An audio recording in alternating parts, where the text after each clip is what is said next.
Bonjour tout le monde. Aujourd'hui, je vais vous présenter mon logiciel RPG Maker VX8 en faisant une courte présentation et en vous présentant un tutoriel assez complet, mais en étant le plus rapide possible. Donc, j'ai commencé par la courte présentation pour vous introduire. Donc, RPG Maker, c'est une série de logiciels développés par deux compagnies japonaises, ASC2 tout d'abord, puis Enterbrain, qui permet de créer des jeux vidéo, principalement des jeux de rôle. Il est cependant possible de l'utiliser pour créer d'autres types de jeux en 2 dimensions, comme des jeux de course ou des jeux d'infiltration. Euh, RPG Maker est un logiciel simple, évitant toute forme de codage. Il existe deux versions pour RPG Maker, la version complète, qui coûte 69,99$, je pense, et la version gratuite. Il existe aussi différents épisodes, si on peut appeler ça comme ça, d'RPG Maker. Je vais vous les présenter. Donc, premièrement, il y a, désolé 3 secondes. Premièrement, il y a RPG Maker 95, créé en 1995. Ouais. RPG Maker 2000, RPG Maker 2003, RPG Maker XP, RPG Maker VX et RPG Maker VX6.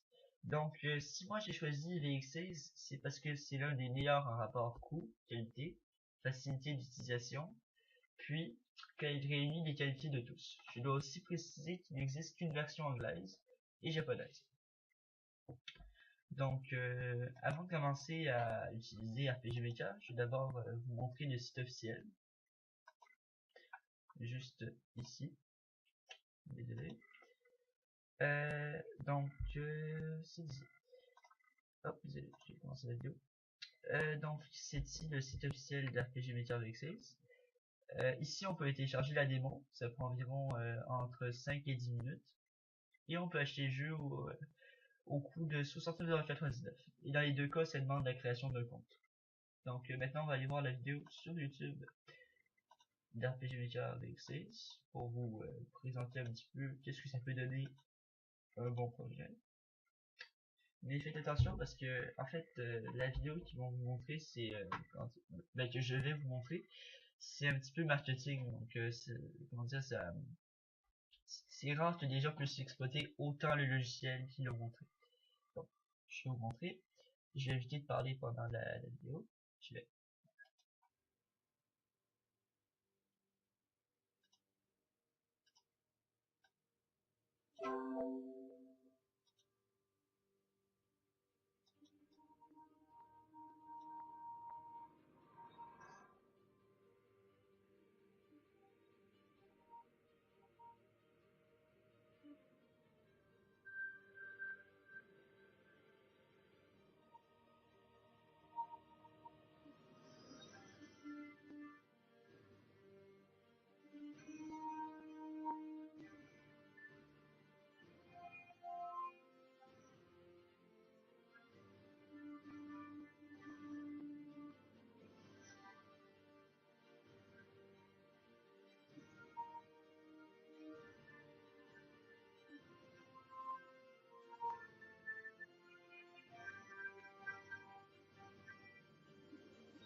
ok.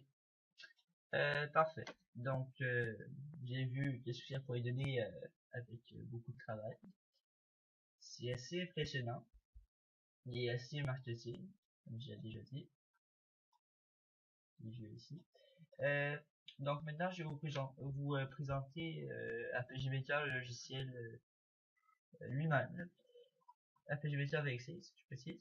Ah oui, et avant de commencer à vous présenter, à vous faire le tutoriel, j'aimerais vous dire que en ce moment, je filme avec Camtasia Studio 8. Je vais juste le dire. Ah ok, on peut y aller. Oh, c'est déjà ouvert. Donc, quand vous ouvrez le logiciel, ça tombe sur cette page-là. C'est assez vide. Donc, pour pouvoir le remplir, il faut appuyer sur File, ou File, peu importe, pour créer un nouveau projet. Donc, folder name, c'est le nom c'est le nom du projet en lui-même. Donc, il n'y a aucun joueur qui va voir c'est quoi. Donc, j'ai appelé le projet science études. Et le game title, c'est le nom que les joueurs vont voir dans l'écran titre. Donc, moi, je vais l'appeler ici, pour le plaisir. Et location, ou location, peu importe, c'est l'endroit où est-ce que le dossier du jeu va être situé. Donc moi je laisse de base dans le desktop, c'est-à-dire dans le bureau. Donc on peut commencer. Donc là je vais vous présenter un petit peu l'interface d'RPG Maker en allant du haut en bas. Bref. Donc en haut, vous avez File, c'est-à-dire document. Donc là vous pouvez créer un nouveau projet, ouvrir un projet, fermer un projet, sauvegarder un projet, compress game data, c'est-à-dire que vous compressez toutes vos données de jeu. Ça peut prendre dans les 10-15 minutes, puis ça permet de pouvoir rendre votre jeu jouable en fait, c'est obligatoire. Edit, c'est pour reculer, couper, copier, puis supprimer, donc comme dans pas mal de logiciels de genre là.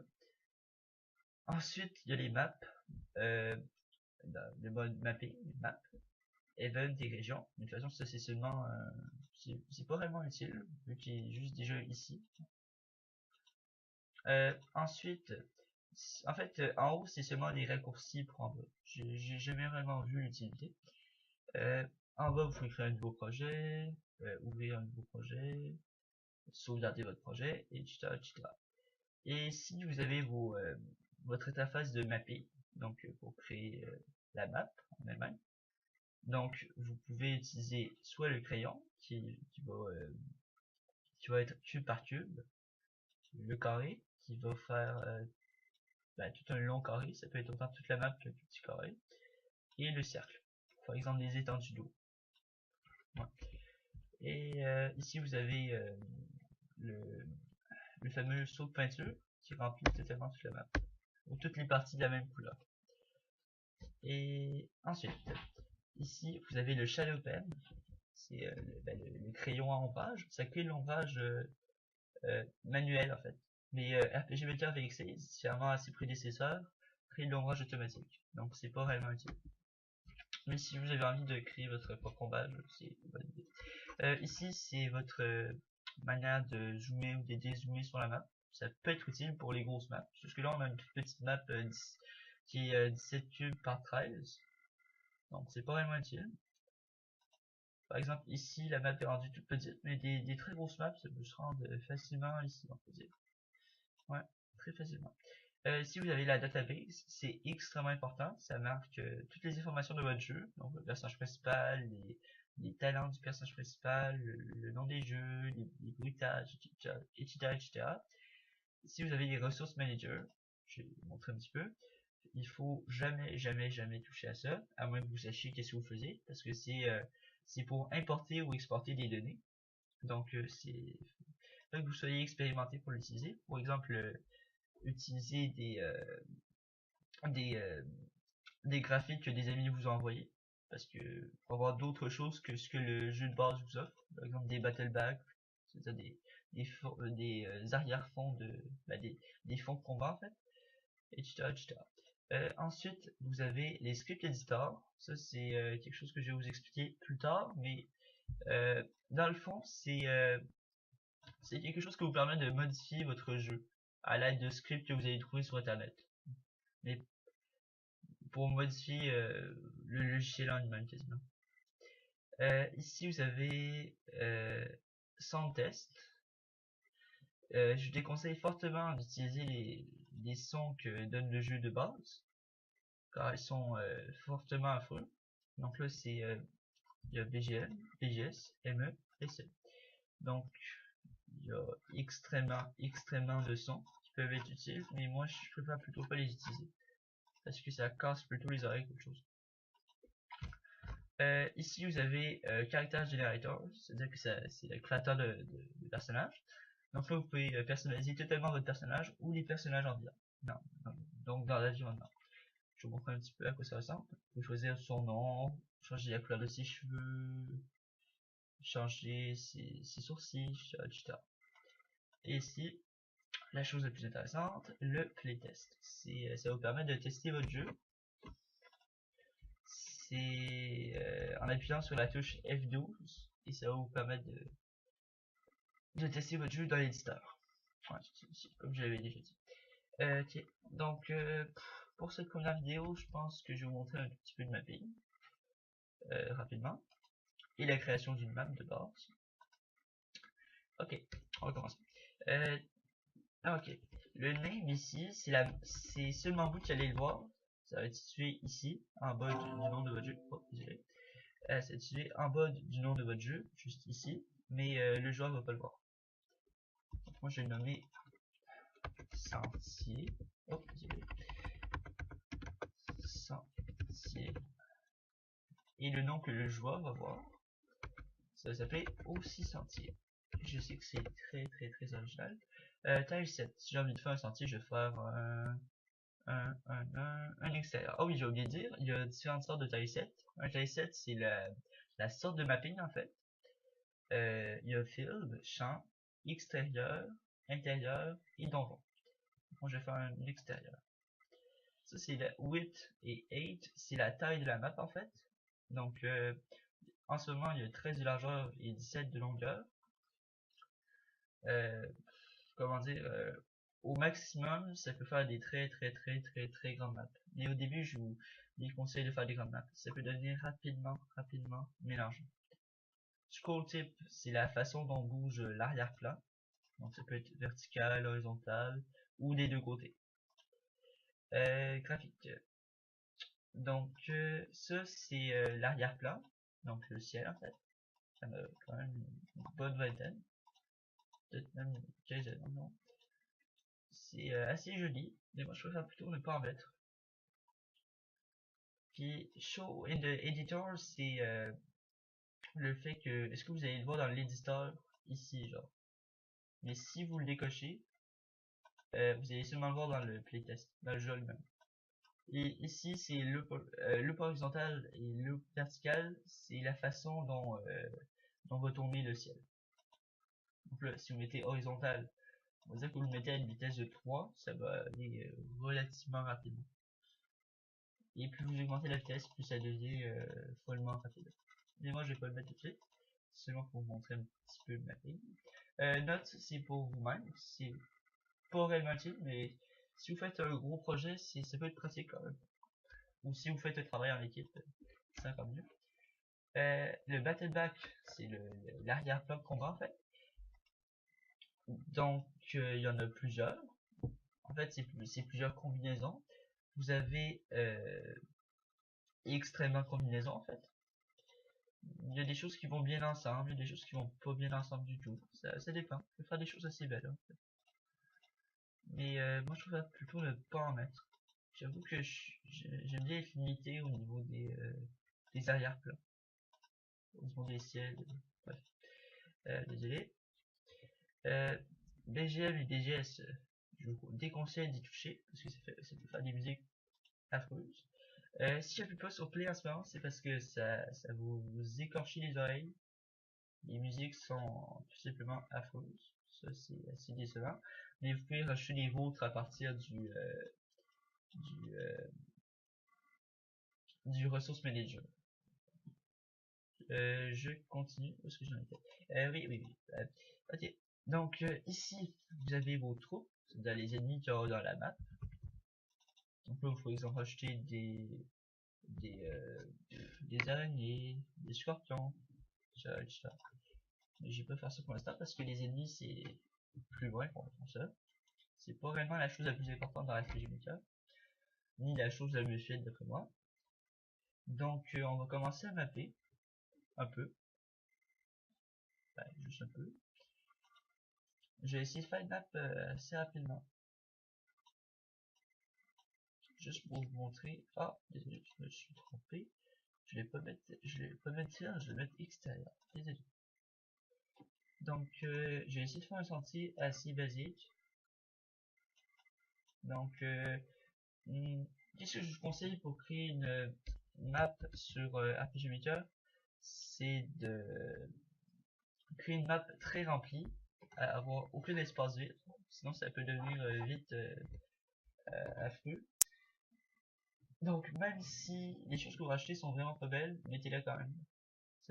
Une map bien remplie, ça fait très beau, je trouve. Ah, c'est juste un avis personnel aussi. Je vais vous montrer. J'ai rajouté quelques petites choses. Et en même temps, vous pouvez voir à quel point est-ce qu'il y a des tilesets, des trucs de mapping. Ouais. Je vais me dépêcher. Oh oui, abusez complètement du CTRL Z. Je vous conseille d'utiliser le CTRL Z. C'est très pratique. Abusez-en. Beaucoup. Je vais me dépêcher un peu. Désolé. Comme j'ai déjà dit, le but d'une map, c'est surtout qu'elle soit remplie. Donc, peut mettre n'importe quoi. À la fin, ça va toujours paraître beau. Même si vous avez pas bien du tout placé les choses. Donc, je mets des choux un peu partout. C'est pas très beau à date, vous allez voir. Ça va changer.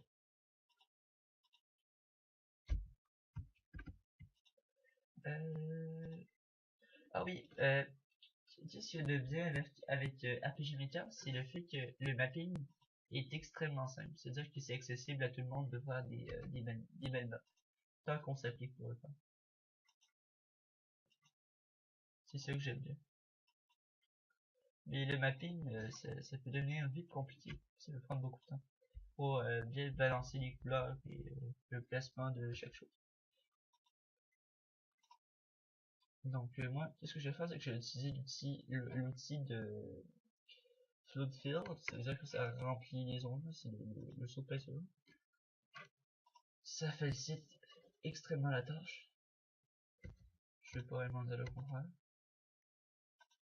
Oh, désolé. Je rends ça un petit peu plus rempli. Donc en bref, cette map là est complètement affreuse. Désolé. Bon, c'est pas vraiment important, c'est pas ça que je voulais démontrer. Ensuite, là je suis allé dans la touche événement, avec ou F6. Et donc quand vous appuyez sur la touche événement, ben ce qui se passe c'est que la map devient quadrillée pour pouvoir placer vos événements. En fait. Donc là, il y a deux sortes d'événements, des événements complets et des quick events. Ce sont des événements plus courts comme des transferts qui vous permettent de vous téléporter de map en map, des portes qui vous permettent de vous téléporter dans les maisons, des environnements intérieurs, dans des grands environnements, en fait, n'importe quel environnement que vous avez besoin de faire dans une porte, de faire apparaître des coffres et de créer des auberges. Sinon, il y a set our starting position, ça veut dire que c'est qu'est-ce qui apparaît à cette place-là, en fait, qu'est-ce qui commence là. Donc le player, le joueur, un bateau, un navire ou un avion. Mais l'avion ressemble plus à une montgolfière qu'autre chose. Bon. Donc moi, ce que je vais faire, c'est que je vais pas toucher à plus que ça.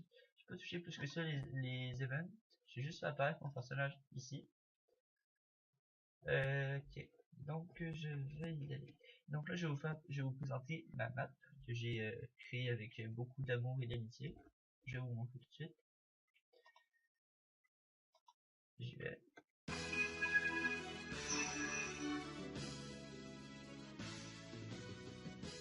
Je suis réellement Désolé pour le son. Je m'y attendais réellement pas. Désolé. Si je vous ai écorché les oreilles, c'est pas vraiment de ma faute. En fait, oui, mais bon. Donc, pour bouger, c'est très classique, c'est les flèches. Vous avez accès à un menu avec la touche X, parce que vous voyez vos items, vos talents, vos équipements, votre statut. Vous pouvez sauvegarder et quitter. Et vous voyez aussi votre nombre d'argent, juste ici. Et vous voyez votre personnage principal aussi. Et ici, vous verriez vos coéquipiers. En ce moment, j'en ai pas. Là, j'ai pris le personnage de base, j'aurais pu prendre une autre chose. Donc, ça va être tout pour cette première vidéo. Je reviens dans 2 minutes.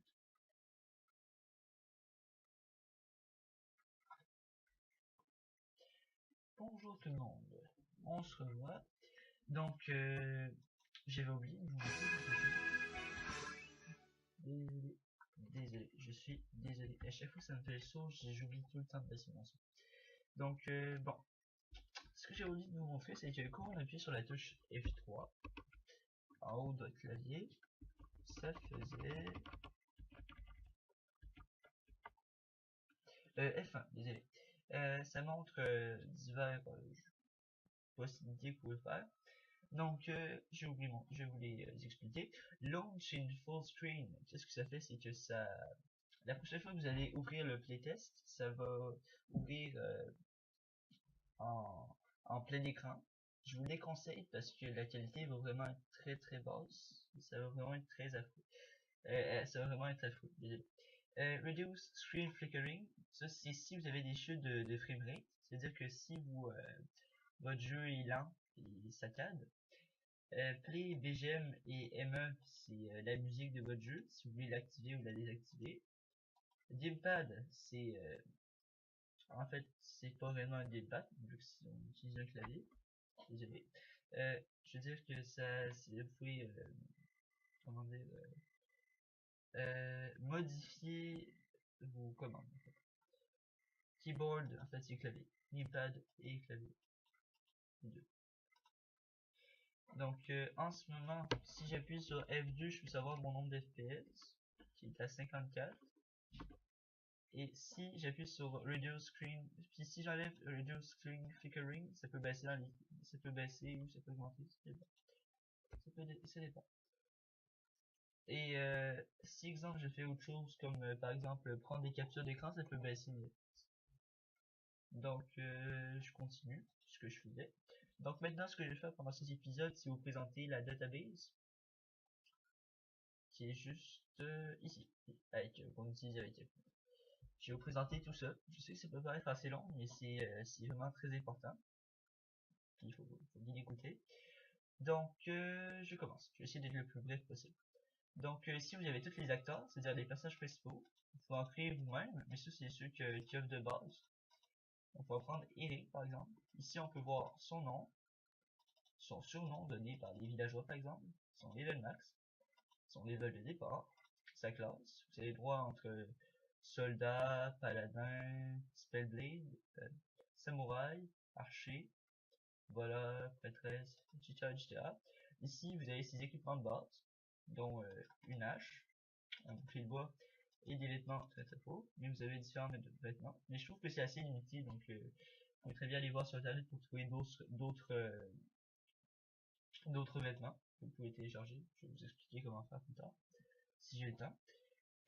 Ou si vous avez le temps en fait. Ok, maintenant on va passer à la prochaine étape. Ici, features, désolé, j'ai oublié de vous montrer. C'est pas réellement important, mais bon, ça c'est rate, c'est sa défense à certaines attaques. Par exemple, on va dire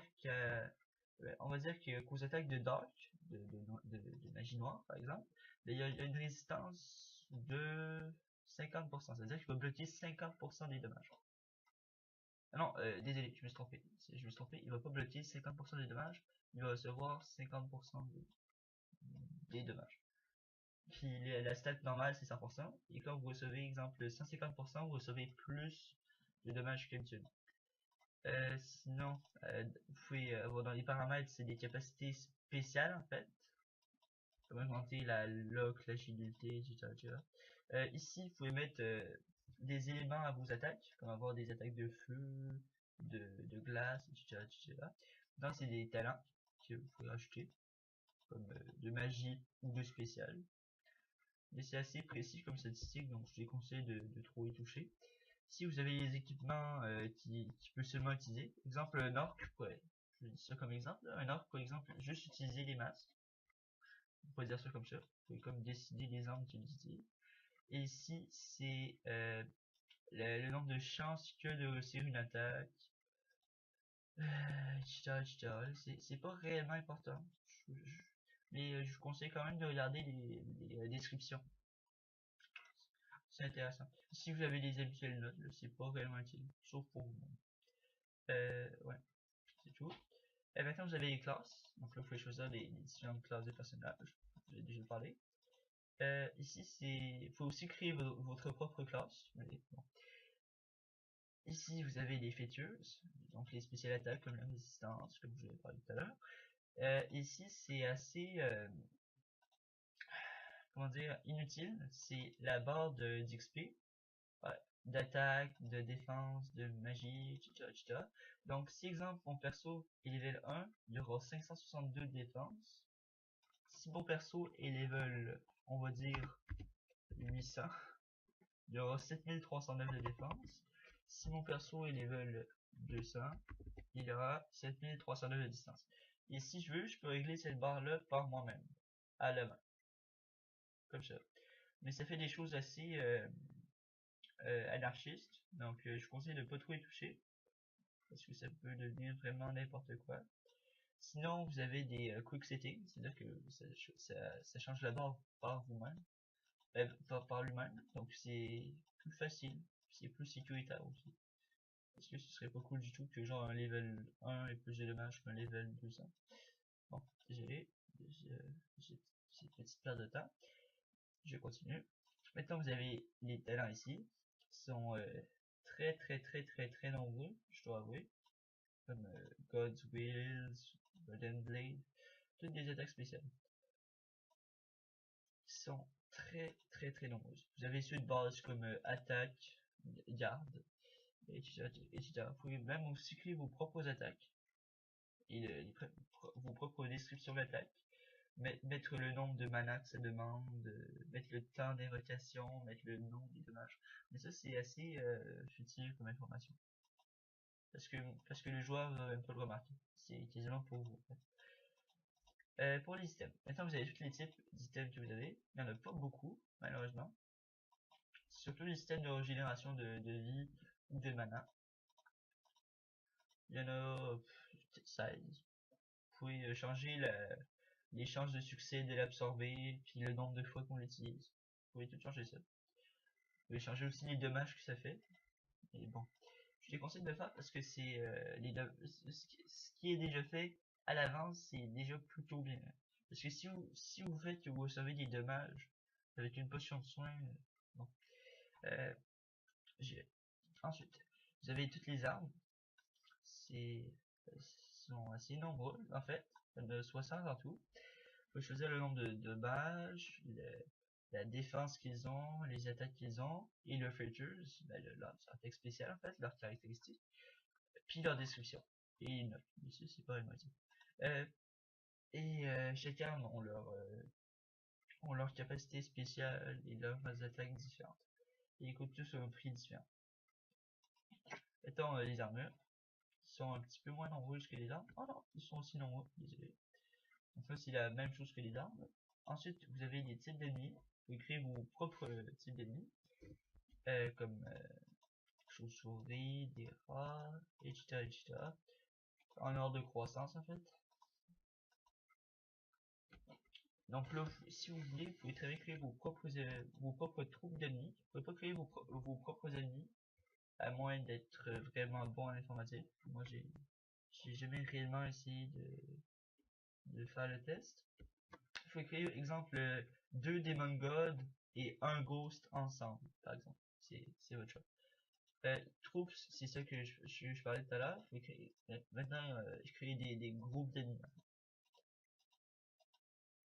et vous pouvez les changer leur nom aussi.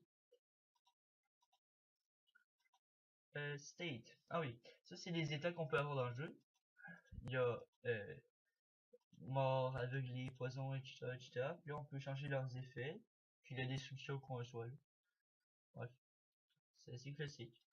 Les animations en fait c'est plusieurs images de suite pour former une explosion ou une boule de feu, etc., etc. Je vais vous montrer une petite animation. J'espère que le son, j'ai baissé mon son d'avance au cas où. Avec RPG Maker, on sait jamais. Voilà. Ça peut être très très court, comme ça peut être assez long. Ouais. C'est assez utile. Moi, je les utilise quand même beaucoup. Faut changer leur nom et leur graphique par vous-même. Les graphiques, je vous déconseille de les changer tout le temps parce que ça se peut que vous les supprimiez sans faire exprès ou que vous les perdiez, là, peu importe. Puis là, ça détruirait votre jeu et tout ça, tout ça. Et les tilesets, c'est, comme je dis, les items de mapping en fait. Ici, vous pouvez décider si on peut marcher dessus ou non. Par exemple, on pourrait marcher sur l'eau dans le jeu. Vous voyez, en fait, vous faites ce que vous voulez. Vous pouvez aussi décider dans quel sens est-ce qu'on peut passer avec les tilesets. Là, on pourrait juste passer par la droite. Les deux, c'est si on peut grimper dessus. Si on pourrait, par exemple, grimper sur un rocher, etc. Bush, je trouve que c'est si on peut nager. Je sais pas, désolé, j'en ai aucune idée. Counter, damage floor, tear tag. Je vais essayer de me dépêcher un petit peu, désolé. On peut aussi créer des animations pour chaque chose. On peut aussi mettre les habituels là. Common event, je vais pas y toucher tout de suite, je vais vous montrer plus tard. Parce que c'est assez. Ça rentre plutôt dans ma parenthèse event en fait. Système. Donc ici vous pouvez décider c'est quoi les acteurs principaux, les personnages principaux au début de l'histoire, le nom du jeu, le nom de l'argent. En fait c'est quasiment un condensé de tout votre jeu ici. Window color c'est les pages de dialogue, leur couleur. Ça c'est les véhicules, leur graphique. Vous pouvez les changer dans les managers blades, je pense. Ici vous pouvez changer aussi votre title screen. Je vais vous montrer les différentes possibilités. Vous pouvez faire plein de choses. Moi, je vais laisser de base pour l'instant. Ici, vous avez toutes les sound effects, c'est-à-dire les effets de son en fait. Il faut choisir vous-même. Par exemple, le clic du curseur, ça va être quoi? Le son de quand vous faites une évasion. Ou alors la musique de menu. Que je vais sûrement supprimer, je pense. Pour éviter de vous tuer encore une fois. Parfait. Donc, je vais y aller. Juste faire une chose. Je vais marquer pièce d'or. Pièce d'or. Ah, ok. Ah oui, ouais. Parfait. C'est parfait. Parfait. Donc, je pense vous avoir tout présenté dans la database. J'espère que vous avez bien écouté, que ça a été intéressant. Donc, on se revoit pour une prochaine vidéo.